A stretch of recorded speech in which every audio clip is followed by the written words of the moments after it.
And welcome on back to the All Aussie Rules YouTube channel. This is our mid-season review for the Carlton Blues. Coming up, we're going to be looking at their season so far. We'll have a look at some of their players, how they're going, what they've still got to come for the rest of the season, and what we kind of expect for them for the rest of the 2024 AFL season. As always, don't forget to like, comment, subscribe, all of those things. Also, don't forget to check us out on Spotify, and as well as here, where the regular podcast episode goes out, as well as all my socials. We've got Twitter, Instagram, Facebook, TikTok, all of those. So go check them out. Before we jump into this episode, we will have a quick look at what I've got coming out this week, because it is a busy week on the YouTube channel especially. So Monday night, that was last night if you're watching this when this video goes live, the Round 13 review episode went out on Spotify and YouTube. Then today, this is the Carlton mid-season review. Later on today, we have the Essendon one. Tomorrow on the Wednesday, the 12th of June, we've got the Geelong and Melbourne mid-season review videos going out on YouTube. Thursday will be West Coast and Gold Coast mid-season review videos. So lots and lots of mid-season reviews this week. And then on Friday, now that there's no more Thursday night games, the preview episode has been pushed back to Fridays each week, and that will be going out 8 a.m. on Friday morning on Spotify and YouTube. So check out all of that content. Plenty of stuff coming out this week. Join along. Let me know what you think of it all. Without any further ado, let's jump into the Carlton Blues season so far. So obviously opening round even. I was about to say round one, but they of course started opening round up at the Gabba against Brisbane, and what looked like a bad day for them for the first half an hour of football turned into a really good day. They trailed by 5 goals at quarter time, still 5 goals down at half time. Turned it on in the third quarter and ended up winning by a point, which was a massive result for the Blues and kind of showed where Brisbane are at this year, just showing good signs but couldn't get the job done. Round one, they then hosted Richmond. Richmond still had a pretty fit team at this time, so it was a tougher assignment than some teams have had against Richmond. They only won by 5 points, which not a great result for them.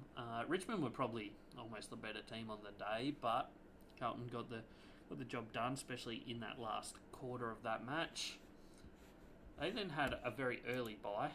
Some other teams that had opening round didn't have the bye until like round 6-ish, 5, 6, somewhere around there. But they were really early with a round 2 one. They then came out of that game and played North Melbourne.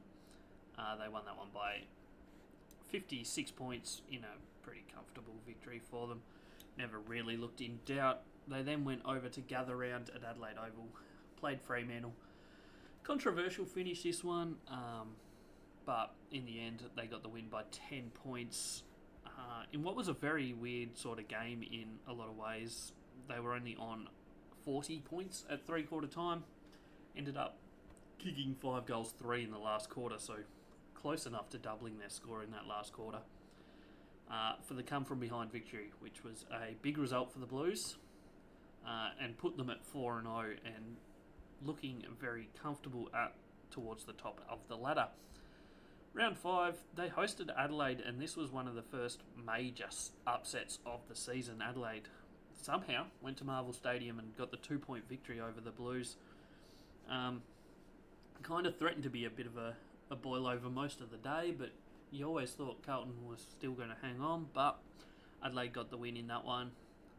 Round 6 was back at Marvel again for the second week in a row, this time the GWS Giants. Giants started okay. Blues blew them away in the third quarter and ended up winning by 19 points. Round 7, they then had Geelong at the MCG. This was a cracking game. Carlton kind of wasted a lot of opportunities, especially early in this game. And Geelong ended up winning it by 13 points. They then had Collingwood. This was a Friday night fixture. Both teams needing the win, really. Of course, Collingwood coming off the bye the week before. Carlton had lost 2 of their previous 3, and then this made it 3 out of 4. Both teams had their chances. It was a bit of a up and down momentum game for both teams. Carlton got out of the blocks in the first quarter. Collingwood came back in the second quarter. Then in the third quarter, Carlton won, and then the fourth quarter, Collingwood won. So it was just up and down. In the end, Collingwood won by 6 points in what was a pretty good game. Round 9, they had Melbourne at the MCG, and continuing on their record of having a lot of close games, they won this one by a point. Went right down to the wire. They dominated the first quarter. They were up by 5 goals. Still 5 goals up at half time, and still basically 4 goals up at 3/4 time. Melbourne came home with the wet sail, but didn't quite get over the line. So a much needed win there for the Blues. They then went up to Sydney to the SCG to play the top of the ladder in form Sydney Swans, and started really well. I think they kicked the first 5 goals, or very close to, halfway through the first quarter. They looked like they were on, but from that point onwards, it was one-way traffic, and Sydney ended up winning this by a massive 52 points. Kind of blew them out of the water, really, that day. So, having only won 2 out of their last 6 games, Carlton's season had kind of dropped off at this point. I think they even dropped out of the 8 after this performance, but they turned it around in round 11, hosting Gold Coast, who, granted, have not won an away game yet, and still haven't won one after round 13, but they won that one by 29 points. It was a good performance. Nothing too outstanding from either team, really, in that one. Round 12, they went over to Adelaide Oval and played Port Adelaide. This was a massive, massive win for them. They needed an away win. They needed an away win against a team that's up there on the ladder, and they got it by 36 points. It was pretty close most of the game. 3 points up, Carlton at halftime, only 7 points up at 3/4 time. But that last quarter blitz, especially early in the last quarter, was outstanding. I think they kicked 8 goals, 1 in the last quarter, led mainly by Paddy Cripps. He was sensational in that fourth quarter. So a massive win for them that day. And then around 13, just the other night, on Sunday night, they played the Bombers at the MCG. Bombers wasted their chances. Carlton took their chances, and Carlton won by 26 points. Their season's well and truly back on track based on that. They've won the last 3. They've turned their season back around again. They've sitting second on the ladder going into their bye. Obviously, that means that they're having the bye this week, so by next weekend, by the time every team's had their bye, things might change out a little bit, but at the moment, they're sitting second and pretty happily there, I would imagine. We'll have a look at some of the stats, I guess, for Carlton, where they're going right, where they're going wrong. They don't have an outstanding record in any quarter, really. Their first quarters are probably their best quarter overall. They're 8-4 with a draw. Second quarters, they're only 6-7. Third quarter's 7-6, and fourth quarter's 7-5-1. So nothing that really sticks out as amazing in those. However, in the second halves, they're a lot better than in the first halves. They're 9-4 in second halves. Especially early season, they were very good. They won 7 out of their first 8 second halves. So I don't know what you read into that. They have some peaks and troughs, but overall across the periods, they're pretty even, really. Looking at their disposal game, they're plus 20 disposals per game, so they tend to have more of it than their opponents most weeks. There's only a couple times that they haven't. Overall, their biggest disposal discrepancy, I guess, was against the Gold Coast in round 11. They were plus 138, which is an absolute domination in disposals. So that was that week. They do that mainly most weeks by having more kicks. They are a heavy kick-dominated team. They've only lost the kicks once this year, and that was against GWS in round 6. Other than that, they've won every week. They did draw in total kicks against Sydney, however. Handballs, nothing too especially outstanding in this. Pretty level most weeks. They were plus 60 against Gold Coast 3 weeks ago, but then that cancelled out the other night against the Bombers. They were minus 59 in handballs. So the Bombers certainly did handball it a lot against them, which, I mean, the Bombers aren't the most handball happy team, but they do handball it a fair bit. Interesting thing about inside 50 count for the Blues, I guess. In the first 7 games this year, they were plus 6.14 inside 50s per game. Since that moment, since round 7, they're minus 10.2 inside 50s per game. So they've really dropped in that area, I guess, since round 7. Granted, they'd already lost. Round 7 was their second loss overall, so at that point they're still going okay. They're 5-2. Since that point, they're 4-2. I mean, if my math is right, I think it is. So they're not doing especially worse overall in games. However, they certainly getting a lot less inside 50s. Disposal efficiency, they're pretty good at this mostly. Against the Bombers the other day was their season low performance at minus 4.6, but nothing too especially concerning in that. Forward efficiency, we've got they're up and down really. Probably the least consistent team overall in terms of forward efficiency, especially over the last 6 weeks. But overall, they're typically better than their opponents, which suggests that they create shots better from their inside 50s than their opponents do. Whether that's due to their forward line, which I would say it is more so than the fact that their back line is doing really well. Hit-outs, they tend to lose them, especially over the last 6 weeks. They're minus 13.5 per game over the last 6 weeks, whereas before that, it wasn't quite as big of a discrepancy. Clearances, they lost the first week 4 weeks in clearances, and then since then though they've been really good. So the first 4 weeks they were minus a lot, not a lot, but quite a bit. Since then they've been plus 4.8 per game to get them overall positive for the season, which after 4 weeks certainly didn't look like happening. Centre clearances is mainly where they do that. They're plus 1.2 a game in centre clearances, whereas they're marginally down in stoppage clearances.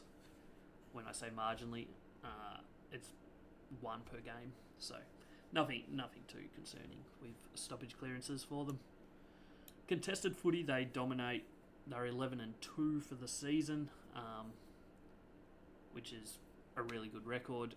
Those 2 were both... no, they weren't both losses. One was Richmond, which they nearly lost and potentially should have lost. And the other one was Sydney. In round 10, they lost by 6. So they are very good in the contest, which isn't surprising. They've got Paddy Cripps, they've got Walsh. They've got some very good contested footballers. Uncontested game, nothing too outstanding there. They're 9-4. Very up and down. You look at, obviously, the Gold Coast game where they dominated possession overall. Even against... Yeah, so I don't know. It's up and down for them. Probably down overall. Turnover game, this is probably another thing, a bit like their inside 50s, that sort of changed massively out of nowhere mid-season. You look at it, overall they're just down on the turnover game for the year. No, just up. But their first 7 games, they were winning it by 5.6 turnovers per game, whereas the last 6 games, they're minus 5 turnovers per game. So their start of the season was really good. They turned it over way less than their opposition, controlled that area of the game. Since then, the results overall don't really say it, but certainly in the turnovers, they have been turning it over a lot more, highlighted by their minus 13 in the turnover game against the Bombers on the Sunday night footy match that they played. Marks, nothing outstanding there. They overall have more marks than their opposition, but that comes with having more kicks typically. The only other major stat to look at is tackles, which first 5 games they were plus 11 per game, so they were one of the best, potentially even were the best at that point after 5 rounds. Since then, though, they've been minus 13.9 per game, which is a massive drop-off. So they were 4-1 overall record after 5 games when they were dominating tackle count. Since then, they've gone 5-3, and minus 13.9 tackles per game is quite a big discrepancy. The only week since round 5 that they've won the tackle count was Port Adelaide, which obviously was a massive and probably their best win of the year. So, may read into that what you will, but maybe Carlton need to get back more into their tackle game. But they're 9-4 for the year, so it's not like they're doing bad by any stretch of the imagination. We'll have a look at some of their players, some of the outstanding stats for Carlton individuals. Obviously, Curnow leading the Coleman medal at the moment. He's on 38 goals, equal with Waterman, I think. Maybe someone's equal with him. Mackay's 9 goals behind him on 29, so obviously the 2 big key forwards for them.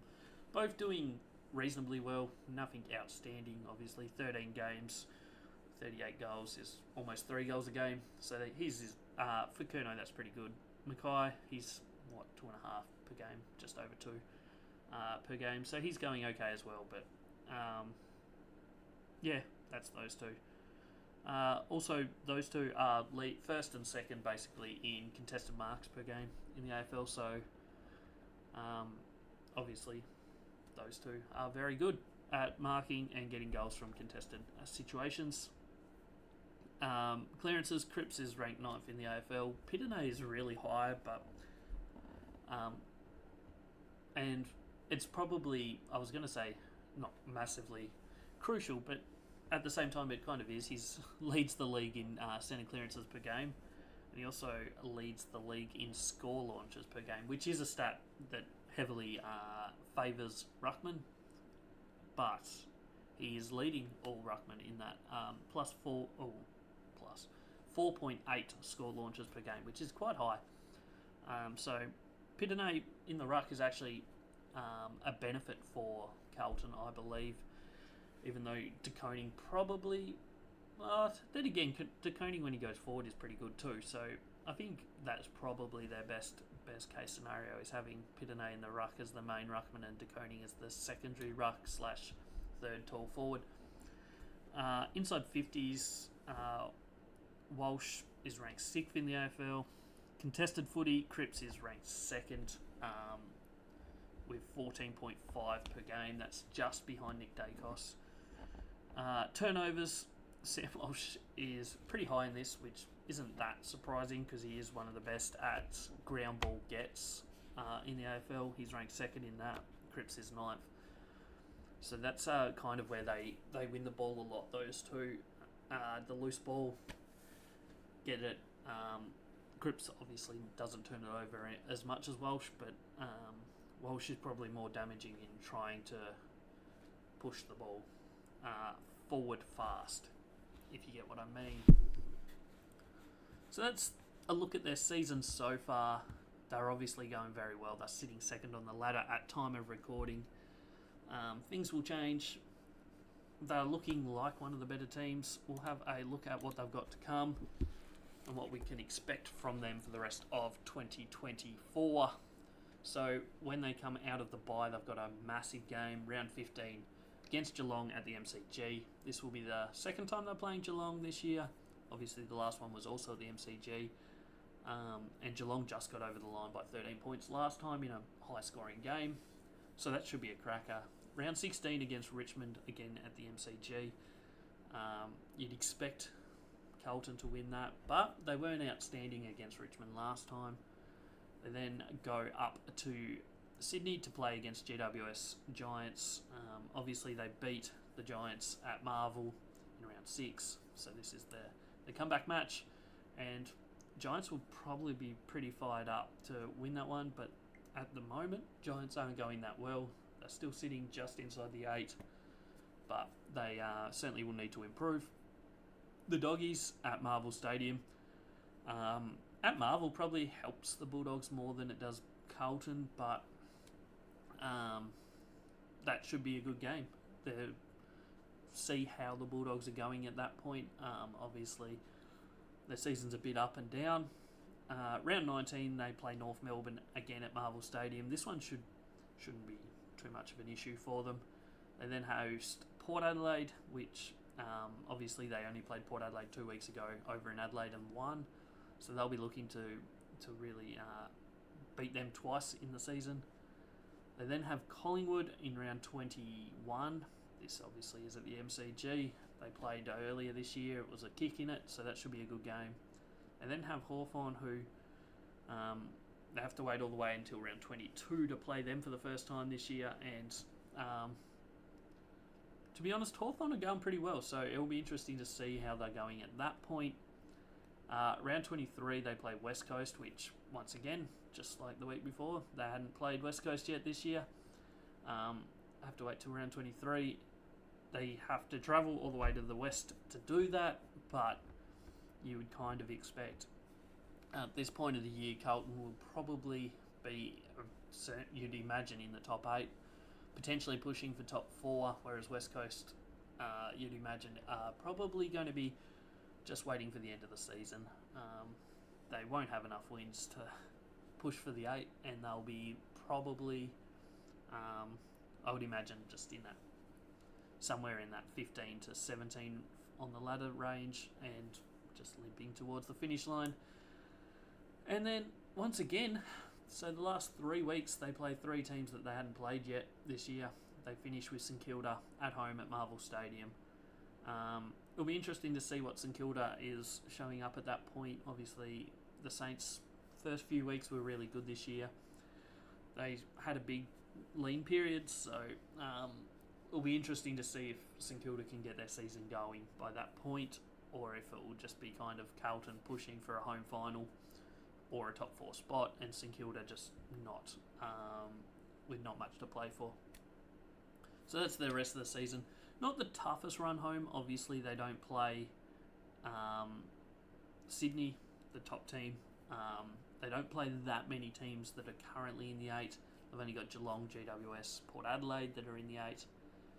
A few teams that could be in the 8. Western Bulldogs might be pushing towards the 8. Collingwood as well. Hawthorn potentially, depending on how they go for the next few weeks. But certainly not the toughest run home for Carlton. And, I mean, they leave Melbourne twice. Once for GWS, which will be a tough game, and once for West Coast. From that, you'd imagine you're going to see them win probably, you'd say minimum 5 or 6, surely, which would get them up to 15. 15 wins minimum, and you'd imagine that's probably going to be bottom range of top 4 as a minimum. But they could well win 8 of those quite comfortably, I think, without too much stress, which would get them 17 wins, and that's probably going to be a home final with a second chance. So, big chance for Carlton to storm home, I think, for the second half of the season, and really put some pressure maybe on Sydney. We'll see what happens in the second half of the year. So that's Carlton. That's their season so far, and their season to come. Thanks for tuning in. Don't forget to like, comment, and subscribe. As always, appreciate you for being here. Don't forget to also check out all the other mid-season reviews. They're all going up as teams have buys. There's obviously 6 going out this week, which is quite quite insane. There was 2 last week, 4 the week before, and there'll be 6 next week. So check all of them out. Don't forget to check out all my socials, and I'll catch us on the next one.